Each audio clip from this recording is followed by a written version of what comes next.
Hello అండి, నేను మీ అనసూయ. నేను ఈ మధ్య కొన్ని వీడియోస్ చూస్తున్నానండి. కొంతమంది పిల్లలు ఉన్నారు, పిల్లలు చాలా చిన్న వయసు పిల్లలు అన్నమాట. ఆ పిల్లలకు అమ్మవార్లు వస్తున్నారని, పూర్వజన్మ గుర్తుకు వస్తుందని చెప్తున్నారు. అయితే దీనిలోకి నేను వ్యతిరేకం కానండి, ఎందుకని నేను నమ్ముతాను. నేను నిత్య పూజలు మా ఇంట్లో జరుగుతూ ఉంటాయండి. నాకు సన్నిహితంగా ఉన్న వాళ్ళకు కూడా దేవుళ్ళు వస్తుంటారు, చెప్తుంటారు, నేను చూస్తూనే ఉంటానండి. వీళ్ళు ఎంతో అదృష్టవంతులండి. ఎన్నో రోజులు, ఎన్నో ఏండ్లు తపస్సులు చేసి పూజలు చేసిన వాళ్ళకు దక్కని భాగ్యము వీళ్ళకు చాలా ఈజీగా ఈ వయసుకి వచ్చింది కదా. ఎందుకంటే వాళ్ళు ఈ వయసులో ఇట్లా బయటికి వచ్చి చెప్తున్నారంటే వాళ్ళు చాలా త్యాగాలు చేయాల్సి ఉంటుంది. ఆ పిల్లలకు నేను చాలా రిక్వెస్ట్ అండి, చాలా రిక్వెస్ట్గా అడుగుతున్నాను. ఏంటంటే వీళ్ళకు చాలా ఈజీగా అమ్మవార్లు కనిపిస్తున్నారు. అమ్మాయి వంటని చాలా ఈజీగా అమ్మవారు వస్తుంది. ఈ పాపకు చాలా అమ్మవారు అక్షింతలు అడిగితే అక్షింతలు ఇస్తుంది, ఒక పాపకైతే పూలు అడిగితే పూలు ఇస్తుంది కదా. ఇంకొక అమ్మాయి నేను నాగరాణి కూతుర్ని అని చెప్పి ఆ అమ్మాయి చెప్తుంది, నా కల్లో కనిపిస్తారు అది అని చెప్తుంది. నేనేం చెప్తున్నా అంటే, వీళ్ళు కొన్ని క్వశ్చన్స్ అమ్మవారులను అడిగి వాళ్ళతో మనం ఎందుకు చేయించుకోకూడదు, అవి అడగవచ్చు కదా వీళ్ళు అని నా మనసులో అనిపిస్తూ ఉంటుందండి ఆ వీడియోస్ చూసినప్పుడల్లా. అవేంటంటే, ఇంతమంది ఆడపిల్లలను చిదిమేస్తున్నారు, ఇంతమంది ఆడపిల్లల మీద అఘాయిత్యాలు జరుగుతున్నాయి కదా, అవి జరగకుండా ఆపేయమని ఎందుకు అడగలేరు? ఒకటి. ఇంకొకటి, పిల్లలు చాలా కష్టపడుతున్నారండి. చాలామంది వాళ్ళకు కోరుకున్న జాబ్స్ ఒక మార్కు అర మార్కు అంటే వాళ్ళు రాత్రి పగులు చదువుతుంటారు, కానీ వాళ్ళ కోరుకున్న జాబ్స్ అయితే రావడం లేదండి. అర మార్కు ఒక మార్కులో వాళ్ళు పోయి ఏడుస్తూ ఉంటారు అన్నమాట పిల్లలు.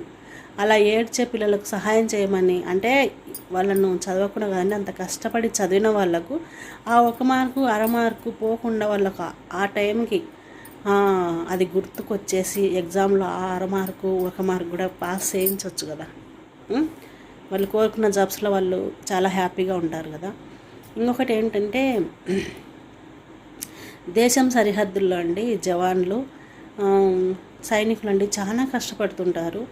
ఇంటి దగ్గర వాళ్ళు వెళ్ళినప్పటి నుంచి భార్య పిల్లలు అయితేనేమి, తల్లిదండ్రులు అయితేనేమి ఎలా ఉన్నారో ఏంటో అని చెప్పేసి చాలా దిగులుగా ఉంటుంటారు కదా.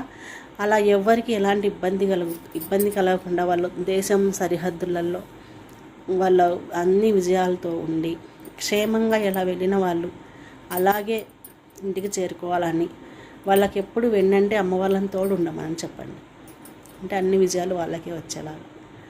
ఇంకొకటి ఏంటంటే, రాజకీయ నాయకుల విషయానికి వస్తేనండి, ఎలాంటి స్వార్థం లేని, ఎప్పుడు ప్రజల మంచి కోరుతూ ప్రజలకు ఏది చేస్తే ప్రజల అభివృద్ధిలోకి వస్తారు, అప్పుల పాలు కాకుండా ఉంటారు ప్రజలు ప్లస్ దేశం కూడా అండి.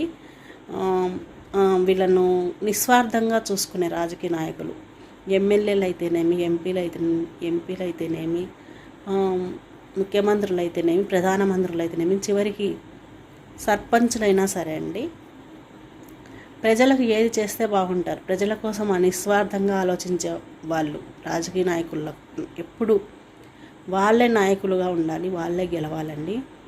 స్వార్థంతో ప్రజల్ని ఇబ్బంది పెట్టేవాళ్ళు అసలు రాజకీయ నాయకులే కాకుండా, అసలు రాజకీయాల్లోకి రాకుండా చేయాలి. ఇలాంటి కోరికలు అనమాట నాకు అనిపిస్తూ ఉంటాయి అన్నమాట మనసులో. ఇవి ఎందుకు అడగరు వాళ్ళను?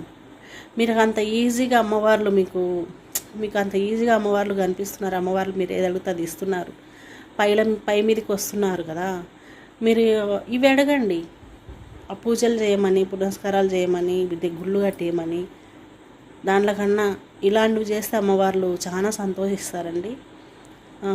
ఈసారి వీలైతే మీకు రిక్వెస్ట్, ఆ పిల్లకైతే నేను చాలా రిక్వెస్ట్గా అడుగుతున్నానండి, మీకు వీలైతే ఇలాంటి కోరికలు కోరండి అమ్మవార్ల దగ్గర. ఇలాంటి కోరికలు కోరి అవి వాళ్ళని ప్రసన్నం చేసుకొని ఆ కోరికలు తీర్చుకొని మనం హ్యాపీగా ఉందాం అనుకుంటున్నాను.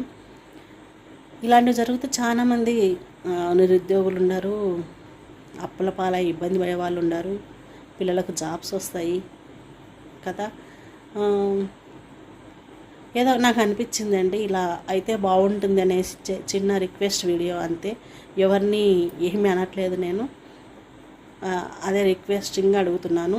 నా కోరికలు బాగున్నాయి, నేను మాట్లాడింది కరెక్టే అనుకునే వాళ్ళైతే ఒక లైక్ ఇవ్వండి అబ్బా. Thank you.